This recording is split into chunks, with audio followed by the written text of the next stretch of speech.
Kami semua senang hari ini memasuki bulan Ramadan bagi kami warga Muslim.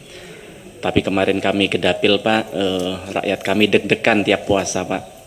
Mereka risau karena kebiasaan di bulan puasa biasanya harga komoditas naik. Termasuk kemarin istri saya beli cabai, katanya harga cabai 100.000, Pak. Sedangkan tadi 120 bahkan di Jombang, di tempat kami di Pasuruan 100.000. Nah, di Jombang 120.000. Tapi kalau di paparan Bapak tadi cabai harganya 51.000 begitu, Pak. Tapi tentu kami apresiasi atas paparan dari Pak Menteri Perdagangan tadi. Sungguh kerisauan kami mulai terjawabkan dengan adanya stabilitas harga yang Bapak paparkan tadi, Pak. Cuman setelah kami amatin ternyata stabil, tapi stabil di atas harga eceran tertinggi. Contohnya misalnya minyak kita, Pak. Tadi dipaparkan di Bapak minyak kita rata-rata 17.200. Padahal HET yang Bapak tetapkan 9 bulan yang lalu itu 15.700. Begitu juga dengan cabai. Kalau cabai ini bahkan jauh di atas harga yang Bapak paparkan di sini begitu, Pak. Gula pasir juga begitu. Trennya meningkat dari Januari hingga 28 Februari di data Bapak. Walaupun di lapangan jauh lebih di atas ini, Pak. Termasuk harga minyak goreng di tempat kami 20.000, Pak. Bapak tahu kalau Bapak sampaikan di sini minyak curah, kata Bapak di sini 17.700. Tapi Bapak lihat banyak sekali warga kita yang teriak dari Aceh harga minyak curah 30.000, Pak. Nanti tim Bapak bisa cek ke sana.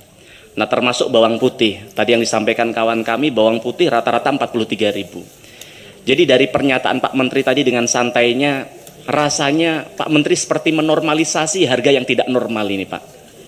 Kalau kawan kami tadi dengan bahasa halusnya menyampaikan mengetuk pintu hati para importir bawang agar mereka sedikit merelakan sedikit keuntungannya. Keuntungan mereka sudah sangat besar, Pak. Tidak perlu Bapak memohon, Bapak harus bikin peraturan untuk bagaimana mereka bisa menghadirkan harga yang terjangkau. Jenengan tahu bahwa bawang kemarin Tempo tanggal 27 Februari baru merilis, ternyata dari investigasi mereka ternyata harga bawang putih itu, Pak, ada tren dari China turun dari 1.400 per ton menjadi 1.350 per ton US dollar. Artinya kalau sampai di Indonesia kira-kira angkanya 22.000. Misalnya deh ditambah dengan custom clearance dan juga kemudian dengan tracking itu kira-kira 1.000. Artinya sampai di negara kita kira-kira hanya 23.000. Kalau ditambah katanya kawan kami tadi dengan copet-copetan yang dilakukan oleh oknum-oknum, udahlah kira-kira 30.000. Masa sih dengan untung 10 sampai 15.000 tidak cukup bagi mereka? Dikali sekian juta ton, Pak. Maksud kami apa? Kalau kemudian SPI yang dikeluarkan oleh Kementerian Perdagangan tidak bisa menghadirkan harga yang terjangkau di tengah-tengah masyarakat, tidak perlu pakai SPIN, Pak. Sudah dibuka secara bebas saja, semua orang bisa impor, kemudian kalau harga sudah stabil ditutup impornya. Atau yang kedua, kalau memang mengeluarkan SPI lalu ditarget sekalian, Pak, misalnya dibatasi keuntungannya hanya berapa begitu, Pak. Karena kalau tidak ya percuma, ini hanya omong kosong. Apalagi kalau kita tahu bahwa ternyata saya 2 tahun lalu di tempat ini saya pernah menyampaikan kepada Pak Zulkifli Hasan bahwa mafia bawang putih ini sudah terang-terangan, Pak. Kalau jenengan tahu zaman dulu kalau orang nonton bola, ibarat nonton bola, Pak, semua orang bisa beli tiket. Hari ini penontonnya, orang-orang yang mau beli tiket ini, Pak, itu dipilih sama si mafia-mafia ini, Pak. Nah, kami ingin tanya, kemudian yang kemarin ditemukan di investigasi itu bahwa ternyata yang mendapatkan SPI ini adalah perusahaan-perusahaan baru. Kami ingin tanya kepada Menteri Perdagangan, apa indikator dan syarat orang untuk bisa mendapatkan SPI itu, Pak? Kenapa yang sudah berpengalaman selama ini, yang banyak orang itu yang sudah berkecimpung di dunia ini malah tidak pernah mendapatkan SPI sama sekali di tahun-tahun ini begitu, Pak. Nah, kemudian kembali lagi ke HET tadi, Pak. Melihat HET yang diterapkan pemerintah ternyata tidak digubris oleh para pengusaha kita. Artinya ya Kementerian Perdagangan ini hanya macan kertas saja, Pak. Tidak ada marwahnya di mata produsen, di mata para pengusaha kita begitu. Atau jangan-jangan ya mohon maaf mungkin berkoalisi dengan mereka dalam rangka ini begitu, Pak. Nah, maka harapan kami HET ini harus ditegakkan, Pak. Jangan menormalisasi harga yang mahal. Dirjen Bapak salah satu Anak buah Bapak menyampaikan di media, perih hati kami Pak. Mereka bilang bahwa wajar bulan puasa memang biasanya naik. Justru kehadiran Menteri Perdagangan di tempat ini untuk menghadirkan harga yang terjangkau di tengah-tengah masyarakat Pak. Jangan menormalisasi harga yang tidak tidak stabil atau tidak terjangkau di tengah-tengah masyarakat begitu Pak. Kemudian selanjutnya di halaman nomor 3. Bapak sampaikan di situ bahwa harga minyak kita di pasar tradisional tidak boleh melebihi HET. Nah, harapan kami ini tidak hanya sekedar umbar janji Pak. Nah, sekarang faktanya di lapangan seperti disampaikan tadi, minyak goreng di tempat kami 20.000. Lalu ketika Bapak melihat bahwa fakta minyak goreng, saya tidak usah deh pakai data di tempat kami. Di data sampean tadi loh, 17.200 kan sudah jelas tuh di atas harga HET. Lalu apa gunanya pernyataan Bapak di tempat ini? Di slide nomor 3 ini Pak. Apa hanya sekedar susunan kata? Nah, ketika ini sudah tidak terwujud, tidak terbukti, tidak bisa Bapak lakukan, lalu langkah apa yang akan Bapak lakukan? Operasi pasar. Nah, sedangkan setelah jenengan lakukan operasi pasar, apakah kemudian harga turun? Kan tidak juga. Nah, ketika harga tidak juga turun, apa yang Bapak akan lakukan?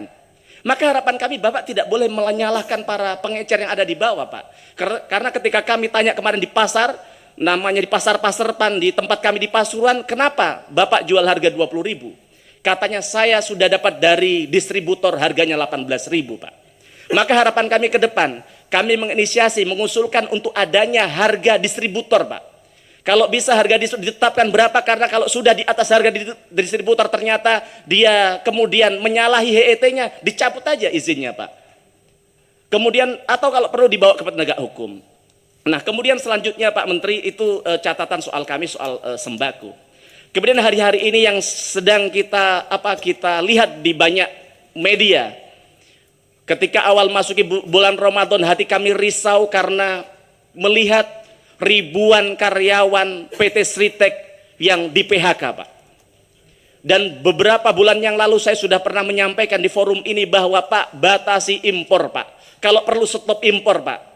Panjenengan tahu di media sosial hari ini banyak sekali justiper dari luar negeri yang ongkang-ongkang kaki bisa bawa barang, bisa bawa kain, bisa bawa semua produk ke dalam negeri kita dengan bebas begitu saja Pak.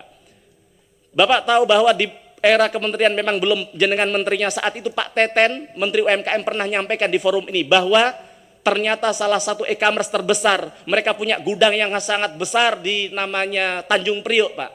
Yang itu mereka ketika ada orang klik barang, tidak perlu lagi lewat regulasi, lewat custom dan sebagainya, langsung bisa sampai ke konsumen. Nah, sampai hari ini tidak ada tindak lanjut dari Kementerian Perdagangan untuk setidaknya mengecek ke sana, pertama ini benar atau tidak isu ini. Yang kedua, langkah apa yang sudah dilakukan oleh Kementerian Perdagangan Pak? Karena ini akan jadi bom waktu bagi kita kalau Kementerian Perdagangan hanya jadi macan ompong, tidak melakukan tindakan-tindakan strategis untuk menghambat importasi yang ada di negara kita, yang akan jadi bom waktu bagi kita Pak. Bukan hanya di sektor tekstil nanti Pak. Jenengan tahu bahwa di elektronik sekarang juga kemarin Sanken, Yamaha juga akan tutup pabriknya. Dan banyak sekali industri yang lain. Kemudian selanjutnya yang nomor 3. Yang hari ini sedang juga menjadi keresahan masyarakat karena adanya kelengahan Kementerian Perdagangan dalam rangka memitigasi, dalam rangka melindungi para konsumen-konsumen kita. Panjenengan tahu akhirnya celah itu dimanfaatkan oleh para influencer kita untuk melakukan review produk skincare dan juga makanan. Dan yang hari ini ada salah satu pengusaha skincare yang mereka merasa diperas, ditipu karena direview produknya dengan cara-cara yang tidak baik begitu. Kemudian yang kedua, kalau panjenengan tahu bahwa hari ini baru 2 hari yang lalu ada namanya Code Blue. Dia melakukan review terhadap makanan yang kemudian setelah itu si pemilik makanan datang dan ternyata diperas 350 juta kalau tidak salah. Bapak bisa cek itu. Artinya apa? Artinya kenapa sampai ada ruang-ruang seperti ini? Ketika ada ruang seperti ini, artinya ada kelengahan pemerintah. Ada ketidakhadiran pemerintah untuk bagaimana melindungi para pengusaha kita, melindungi para konsumen kita, sehingga kemudian ada celah-celah itu tadi Pak. Kemudian yang keempat Pak Menteri, seperti yang hari ini juga sedang menjadi keresahan masyarakat, yaitu soal mega korupsi Pertamina. Seperti kawan kami sampaikan dari fraksi PDI Perjuangan Pak Darmadi. Beliau merasakan ada kerisauan di tengah-tengah kami Pak, di tengah-tengah masyarakat. Mereka menanyakan di mana kehadiran Kementerian Perdagangan untuk melindungi konsumen. Ingat, Amanah Undang-Undang Nomor 8 tahun 1999, Bapak punya kewajiban untuk melindungi konsumen kita dari hal-hal yang tidak seharusnya begitu Pak. Jenengan tahu bahwa Pertamina bukan hanya merampok uang negara Pak, tapi mereka merampok secara langsung uang dari rakyat dengan cara mengoplos itu tadi Pak.